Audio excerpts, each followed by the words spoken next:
बेटा आप 25 के हो गए हो and you're still not married.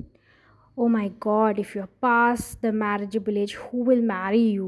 Why trouble your parents? Late होगा तो आगे जाके बहुत प्रॉब्लम्स होगी. करियर के चक्कर में लाइफ निकल जाएगी. I am sure you've heard all of this and are just tired. I'm a married 30-year-old woman, and here's my take on what's the right age to get married. First one, it is when you are ready. Well, not really. Sorry to burst your bubble. You will never actually be ready. The doubts, fears, what ifs will always exist. Trust me, marriage is a leap of faith. You have to trust your destiny, make your prayers, and hope for the best. Yes, you can do a lot of other physical things like planning, preparing, looking for the perfect person, finding out their background, their interest, having a list of questions, or doing some very smart background checks that will help you assess the person better, their family better, and then put all your trust in Allah subhanahu wa ta'ala and you just move ahead.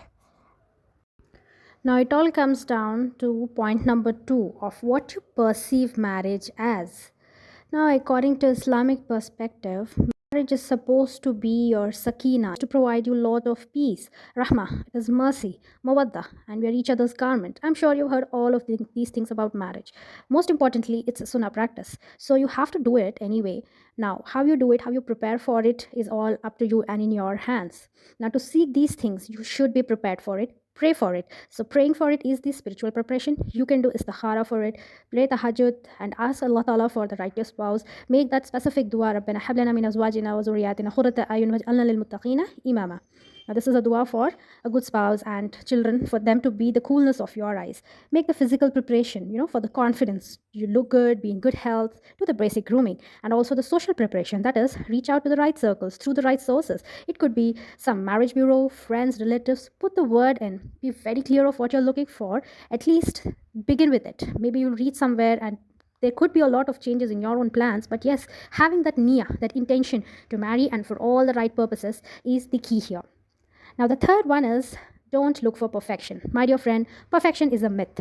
Now, think of a friend you have, a very good, close friend. You can easily list out three shortcomings of theirs.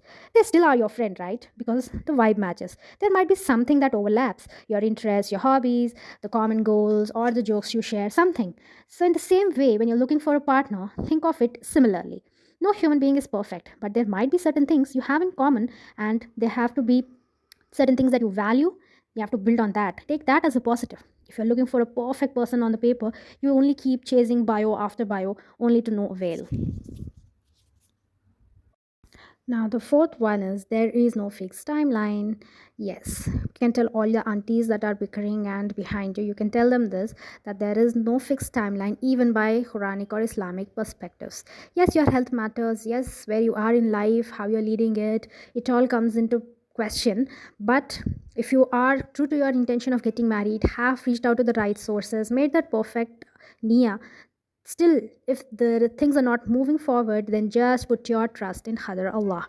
Now, in Quran, there are women, examples of women who have lived marvelous lives, who are the pillars of strength, faith, and the perfect example of how women should be in Islam. And you'll be quite amazed to see that every woman that who has been, either mentioned in the Quran or has a very important position in Islamic history, is always been a misnomer. Let's start with Maryam alayhi salam. She did not have a husband, yet she is known as the mother of believers.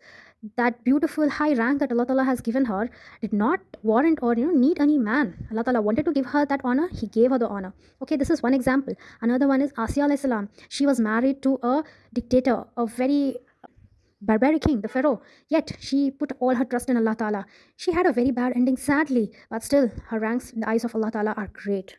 Next is Aisha Raziallahu Ta'ala anha. She was married at a very young age, but to the greatest man to have ever walked the earth, Fair Nabi Sallallahu Alaihi Wasallam. She did not have children of her own either.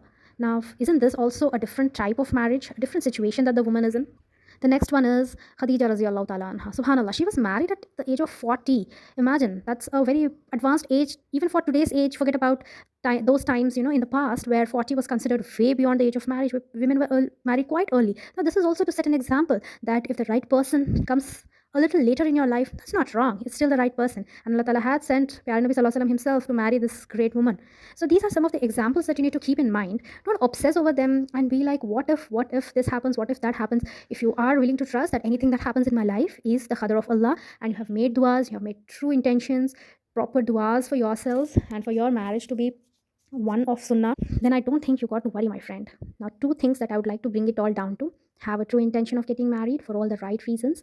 And the second one is humble yourself down a little bit. See, we are not perfect. The other person might not be. But put that trust in Allah Ta'ala and accept the person as it is. And if you do finalize for a person to get married, that's where you need to begin with. That's all for this video. I hope all of you who are trying to get married or in the right age, that's all for this video. I pray that all my sisters who are looking for a good spouse, and also my brothers who are also looking for a good girl to get married to, may Allah grant you a righteous spouse at the earliest, who will be the coolness of your eyes, your sakina, mawadda and rahmah. Till then, keep praying, keep smiling, put your faith in Allah Ta'ala, and I'll see you in the next video. Do subscribe to my channel. Until then, take care. Bye bye.